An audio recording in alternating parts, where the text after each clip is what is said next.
The Betty and Leonard Phillips Deaf Action Center of Northwest Louisiana is a private, nonprofit community service organization serving approximately 6,000 deaf, hard of hearing, multiple handicapped deaf, and their families in Northwest Louisiana. Established in 1982, the center provides comprehensive services through one central agency to bridge the gap between the hearing and deaf worlds. Since its inception, the center has made every effort to identify those deaf individuals who have specific needs and provide adequate services for them. In addition to working actively with the deaf and hard of hearing community, the center strives to heighten public awareness as to the specific needs of this group within Northwest Louisiana. The center continually evaluates the needs of the specific population and designs its programs according to these needs. To better understand the services of the Deaf Action Center, let's talk about what we mean when we use the word deaf. The most obvious aspect of deafness is a person's inability to hear. Many people believe that this is the extent of the difference between the hearing and the deaf worlds. In actuality, it is merely our starting point. Advances in modern technology have done much to make visual signals for doorbells, telephones, alarm clocks, alarm systems, television programming, and public address systems. In this regard, it seems very easy to make any situation accessible to the deaf community. We will see why this is not complete accessibility by discussing the word community. There are two views of deafness in hearing society. One is a view of deafness as a pathology or a handicap. This view implies seeking a cure or focusing attention on the inability to hear. The second is a view of deafness as a difference. With this view, the deaf person is considered equally healthy or normal, but with a different background. Let's talk about the background of the deaf community and its culture. There are 5 qualities that all cultures have and which define them as a culture. These are 1. A common language, 2. A group identity, 3. Shared traditions, 4. Common values, and 5. Rules of social interaction. 1. A common language. The language of American deaf culture is American Sign Language. It is recognized as a language with its own syntax and rules of grammar, completely separate and distinct from English. In fact, it is very different from English because English is an auditory language. Hearing children learn to speak by listening to their parents and mimicking their sounds. Actually, deaf and hearing children all over the world begin the stages for development of speech in the same way. All babies coo and babble at the same time. The difference for deaf children is the babbling soon stops, while for hearing children the babbling develops into more controlled speech patterns. Our sounds we make while babbling that are not reinforced fall away. If none of the babbling is reinforced, speech is not developed. As previously stated, English is an auditory language. It presents a language problem for deaf children in America. Children learning to read written English who come across a word they do not recognize sound out the word to attempt to read it. Chinese deaf children do not have similar difficulties in reading written Chinese because the language is visually conceptual. The symbols represent concepts such as the moon, setting sun, water, etc. The English alphabet is a representation of sounds. American Sign Language is processed visually. It does not have a written form, but its strength is its conceptual base. The English sentence, "Give me the blue paper," would be expressed in American Sign Language as, "Paper blue, give me." Paper is the most important word in that sentence, with the modifier blue to identify the specific paper wanted. Give me is a directional sign showing the direction of the giving. ASL seems odd at first, but it is a very efficient language. In a recent study comparing the efficiency of English to ASL, researchers set up a dollhouse, furniture, and a chart indicating the correct placement of the furniture. 2 hearing people were tested, one to read the chart describing the location of the furniture to the other, who placed the furniture accordingly. The results were timed from start to finish. The same procedure was followed using 2 deaf people. The result was that the deaf people communicating in ASL completed the task in 1/4 of the time. In American culture, we constantly make decisions and judgments of others based on their presentation of themselves. Language is the basis for many of these judgments. People who use technical terms or speak eloquently are considered to be more intelligent than people who use simple words and shorter sentences. The natural assumption is that everyone will be communicating in the same language, English. When a deaf person presents a note to a store clerk which reads, "Jean need 3U have you," if that clerk has no knowledge of American Sign Language, the first impression made of the deaf person is that he or she is mentally retarded or impaired or some other form of less than normal. With a better understanding of the language difference, it is clear that this person has a different way of communicating. "I need 3 pairs of jeans. Do you have any?" 2. Group identity. Much of the deaf culture has developed through the shared experiences at state schools for the deaf. These residential schools are more than classrooms and textbooks. They're an extended family network, a training ground in deaf culture, and a reference point for the rest of the deaf students' lives. When deaf people meet for the first time, often the first question asked or first piece of information offered is, "What state are you from?" and "Did you attend the state school?" There has been much development of deaf pride and deaf identity in the past 20 years. Deaf community leaders and individuals are doing much to encourage deaf awareness and communication about deafness to the hearing community. 3. Shared traditions. Sharing folklore and telling stories and jokes is a very common practice between members of the deaf community.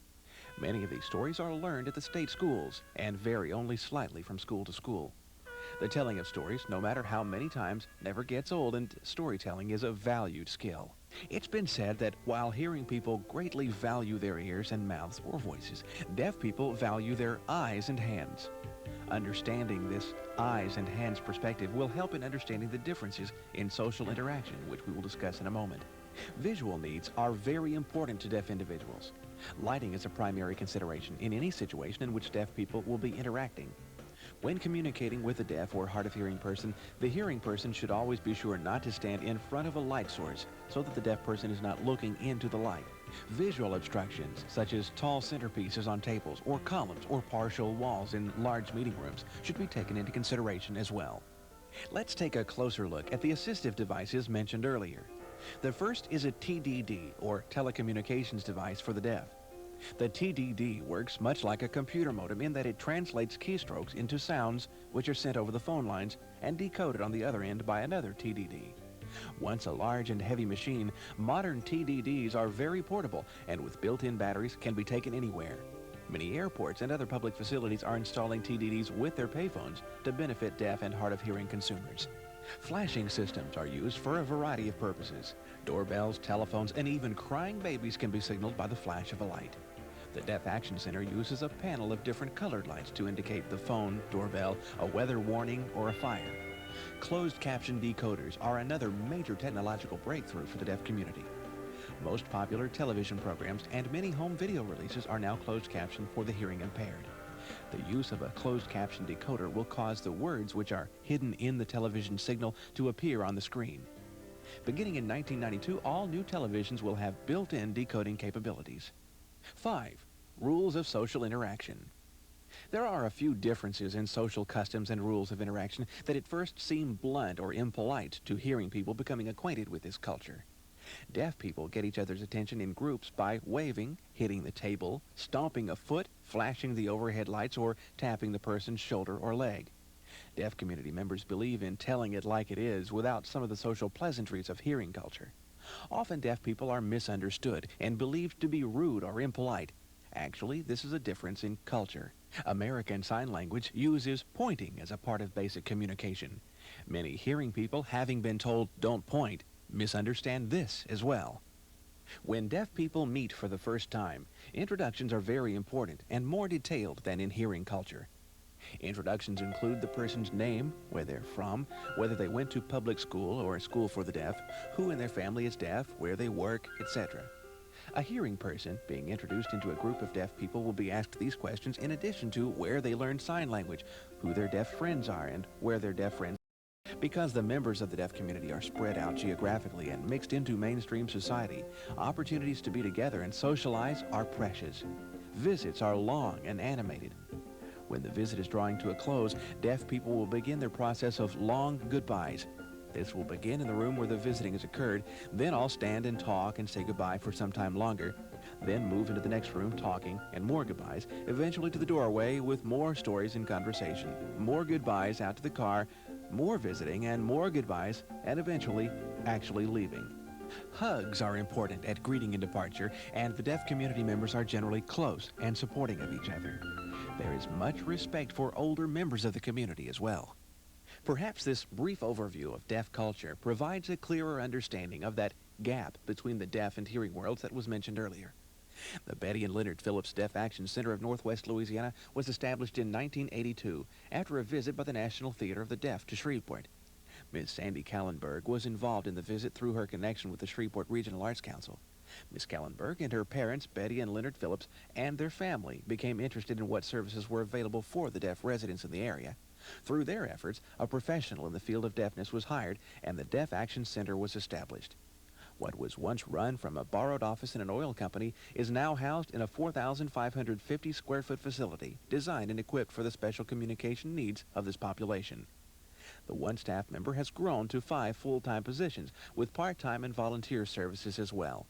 Services provided by the center include interpreting. Over 10,000 deaf and hard of hearing people have been served by qualified sign language interpreters through the Deaf Action Center. This service is available at no charge to the deaf individual and is partially funded by the United Way. Interpreters are available 24 hours per day, 7 days per week, and are provided for any situation including medical, governmental, educational, occupational, personal, etc. Sign language. Instruction in sign language is provided in 4 quarterly sessions covering basic American Sign Language through interpreter training. Classes are offered free of charge to persons with deaf family members.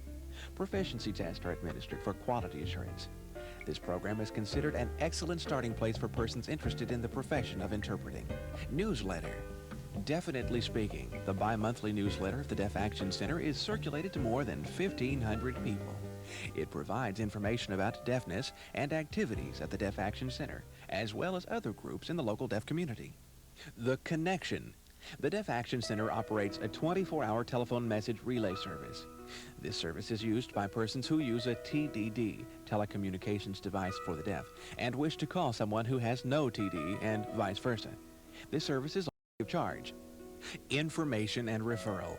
Staff of the Deaf Action Center provide information about every aspect of deafness to individuals, deaf consumers, local service organizations, etc. The center has a captioned video library, as well as a library of reference books about deafness and American Sign Language.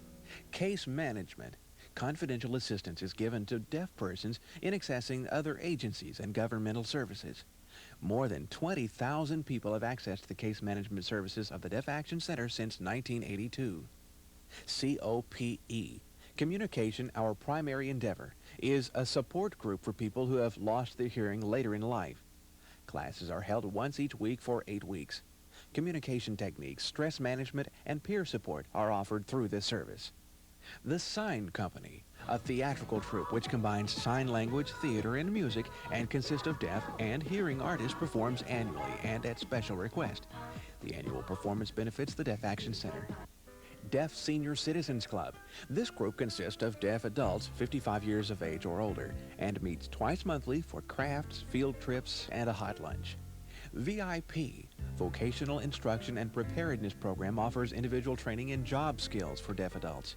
Classroom instruction, on-site training, and follow-up services are offered to place and maintain placement in gainful employment. Supervised Apartment Living Program, funded by the United Way. This program offers independent living skills, training to persons who wish to live independently in the community. Financial skills training, practical knowledge training, and assistance in getting settled into an apartment are provided at no charge to the deaf individual. Social activities, monthly potluck dinners, weekly game days, special holiday parties, and the annual Deaf Action Center birthday party provide opportunities for the members of the Northwest Louisiana deaf community to come together and socialize. The Betty and Leonard Phillips Deaf Action Center of Northwest Louisiana, dedicated to the service and independence of the deaf community, serving the needs of the deaf and hard of hearing in Northwest Louisiana since 1982.